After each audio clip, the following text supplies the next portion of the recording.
오늘 최고위에서는 중앙위원회 상임 전국위원 및 주요 임원 구성에 대한 중앙의장 김하경 의장의 보고가 있었고요. 이에 대해서 보고 내용대로 의결했습니다. 간단하게 설명 안 드려도 이제 나중에 이건 자료를 드릴게요. 또 중앙여성위원회 추가 구성안, 그리고 경기도, 경남 이렇게 해서 제2당 3분에 대해서도 승인이 됐고, 혁신위원장 대표 말씀 주신 것처럼 인요한 교수로 의결이 됐습니다. 대표께서 인요한 교수님 자세히 말씀 주셔가지고 제가 추가할 건 없는데, 굳이 말씀드리면 아까 강조하셨지만 역할과 기능, 그리고 가칭이라고, 혁신위원회를 가칭이라고 말씀하신 것처럼 이마저도 위원장이 그 명칭, 역할, 기능 다 구성되는 위원들과 협의해서 모든 전권을 위임한다는 취지 의미로 그렇게 정한 걸로 대표가 말씀 주셨어요. 그래서 향후 위원 구성도 위원장이 전체 권한을 가지고 구성을 할 거다 라는 말씀. 그리고 대표가 굳이 포함하면 끝까지 망설이다가, 우리 인요한 교수님께서 끝까지 망설이다가 어제 늦게 최종적인 답변을 얻었다는 말씀을 비공개 시간에 주셨고요.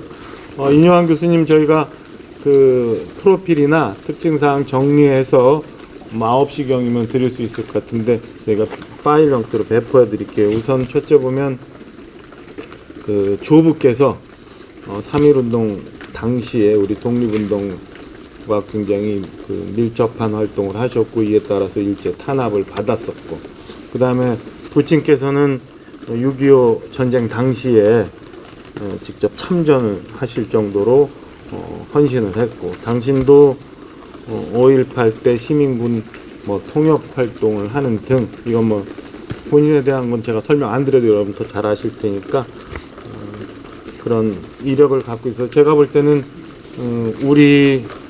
우리보다도 더 우리 같은 대한민국을 온몸으로 사랑하는 그런 분인 거라고 판단이 됩니다. 그래서 지역과 계층, 문화, 그동안 우리 당이 미처 제대로 챙기거나 소구하지 못한, 같은 색깔로 느끼지 못했던 그런 부분마저도 우리 당으로 체화할 수 있도록, 그래서 변화하고 혁신할 수 있는 바람을 불어 넣어 주실 거로 기대합니다. 그리고 대표께서 오늘부터 우리 최고위 의결이 있을 때 의사봉을 두드리지 않기로 했습니다. 의사봉이 오늘부터 우리 최고에서는 없어집니다. 그러니까 의장이 이 안건이 의결되었습니다, 승인되었습니다로 최종 정리하지, 그동안 요식행위화되어 있는 의사봉, 타봉하는 절차는 없애기로 했습니다. 이 탈권위, 그 다음에 아까 말씀드린 것처럼 요식행위, 불필요한 절차 걷어내는 일환이라고 이해하시면 될 것 같습니다. 질문 있으면 받을게요. 혁신위에 이제 당 정권을 주고 자율적으로 활동할 수 있게 해준다 하시는데, 그러면 그 의미가 향후 총선에서의 공천 이런 부분도 포함이 된다고 이해를 해요? 일단은 그러니까 대표랑 전 티타임도 좀 하셔야 될 거고, 위원장이 여러분께 말씀드리는 기회를 저희가 주선을 할게요. 그때 위원장께 여쭤보세요. 근데 제가 개인적으로 판단하기에는 우리가 이제 3가지 얘기했잖아요. 혁신, 그 다음에 인재 영입, 공천 관련한 것. 그렇기 때문에 다소 구분되어야 이게 좀 맞지 않을까라는 개인적인 생각이 있습니다. 지도부에 여쭤본 건 아니에요. 근데 아까 말씀드린 것처럼 범위와 역할, 기능 다 열어놓고 정권을 주기로 했으니까 충분히 위원장, 인요한 위원장님께서도 의견이 있을 거고, 제시하고 제안하신다면 충분히 얼마든지 범주를 넘나들면서 활동할 수 있을 거라고 봐요. 그러니까 혁신위원회가 아까 말씀드린 것처럼 경계가 불분명한 부분 없이 모든 걸 다 포괄할 수 있다고 해석하셔도 됩니다. 근데 적어도 당을 쇄신하려면 당 내부의 사정을 좀 잘 아는 인사가 해야 된다는 의견도 있는데요. 대변인께서 보시기에는 국민 눈높이에 맞는 인사라고 보시는지. 충분히 인정해요. 근데 절대적인 기준에 의해서 선정이 된 것이 아니라 상대적으로 좀 더 나은 부분을 찾았기 때문에 아까 말씀드린 것처럼 뭐 대표적인 게 그거잖아요.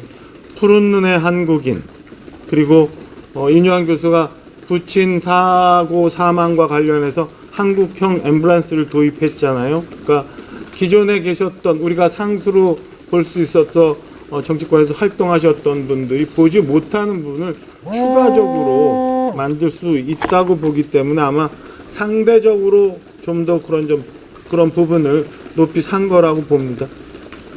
당내 사정은 혁신위원 구성이 어떻게 되는 상황에 따라서 저는 충분히 그 정치권이나 당내 상황에 반영되는 것은 가능하리라고 봅니다. 그럼 지금 오늘도 이묘한 위원장은 뭐 의사 일을 하고 계신다고 들었는데 근데 겸직하는 건지 아니면 의사를 관두고 혁신위원장을 하시는 건지. 그거 확인해 봐야겠어요. 확인해 봐야 되는데 겸직해도 무방하지 않을까 싶은데, 그러니까 아마 병원에서는 부담스러워하는 것 같다는 얘기를 얼핏 들었거든요. 그러니까 병원 일을 계속 좀 보셔주셨으면 하는, 그러니까 전임으로. 근데 그거는 좀 여쭤보고 확인해 봐야겠어요. 제가 지금 정보가 충분치 않습니다. 혁신위원 추가 구성들은 뭐 현재까지 좀 정했지? 아직은 없어요. 전혀. 오늘까지는 인용환 위원장을 가칭 혁신위원장으로 모시는 것까지만 의결이 됐고, 대표 말씀 주신 것처럼 나머지 추가적인 프로세스나 활동 역할 기능은 위원장님 몫에 달렸습니다. 혁신위원장 공선 과정에서 사전에 윤석열 대통령실과의 사전 교감이 있었는지. 그런 거 없었어요. 천하람 방역위원장이 그 위원장이 김한길 위원장과 가까운 사이다. 김한길 위원장이 추천한 인물일 수도 있다. 이런 식으로 얘기를 했는데. 그거는 제가 확인은 못하지만 추측 아닌가 싶고요. 전혀 그렇게 오해하실 일은 없습니다. 그러니까 제가 뒷얘기 말씀드리면 처음 그 인사에 관해서 검토를 시작할 때 우리 실무자들까지도 포함된 자리에서 브레인스토밍 하듯 아이디어가 던져졌고요. 그러면서 추려지는 과정이 있었고, 거기에 지금 걱정하시는 것처럼 그러다 보니까 우리가 뭐 전문적인 인사 업무를 해봤던 사람들이 아니기 때문에 어딘가 이제 풀에 대한 것들을 좀 제공받을 수도 있는 그런 상황인데, 그렇게 쉽게 생각하면 전 청와대의 자료나 기록을 뭐라고 하지? 그거를 참고할 수 있는데, 지금과 같은 오해가 있을 수 있어서 전혀 그런 것도 하지 않을 정도로 당 내부에서 움직였습니다. 그리고 보면 우리나라가 지금까지 이렇게 선진국 대열에 오를 수 있도록 기여를 하셨던 분들군, 그리고 우리 그 스타트업이라고 할 수 있어서 새로운 시장을 개척하고 젊은이들이 도전하고 있는 그런 경력을 가졌던 분들, 그리고 정치와는 전혀 관계없지만 국민들로부터 새로운 시각, 새로운 변화를 상징할 수 있는 분들, 그리고 우리가 쉽게 생각할 수 있는 정치 활동을 하시는 분들 다 열어놓고 검토를 했는데, 본인의 의지가 있었지만 가족들의 반대나 아니면 불가피한 사정이나 아니면 조직 내에서의 관계나 이런 것들 때문에 끝까지 최종적으로 이렇게 결심하지 못한 분들이 많았었다라는 얘기 좀 보태드립니다. 또 다른 질문 없으면. 혁신이 출범은 이달 내에 이러지. 그거는 전 인현환 위원장이 한번 여쭤봐야 될 것 같아요. 저희가 빨리 조속한 시기에 여러분들하고 같이 그 말씀 나눌 수 있는 그 시간을 잡도록 하겠습니다. 지금 오늘 인효한 교수님께서 당 지도부를 만나실 계획은 혹시? 아직은 정해지진 않았어요. 근데 만날 개연성은 있습니다. 우선 대표 만날 수도 있지. 그러니까 아직 제가 아까 임요한 교수님 우리 기자분들 시간 갖는 거 갖고 잠깐 협의를 했는데, 우선은 대표나 지도부하고 만나는 시간 좀 갖고 협의키로 했어요. 그거는 확인되는 대로 말씀드릴게요. 또 다른 거 없으면 네, 주성님, 그 혁신위원장 같은 경우는 출마하지 않을 분들을 대상으로 검토한다는 일부 언론의 보도가 있었는데 그러면 이뇨한 위원장께서 그건 당신께 한번 여쭤보는 게 맞을 것 같습니다. 그리고 좀 전에 아니 뭐 뭐든 그게 그 보도지 확정적으로만 우리가 안에 의결사항은 아니었으니까 열어놓고 당신께 한번 여쭤보세요.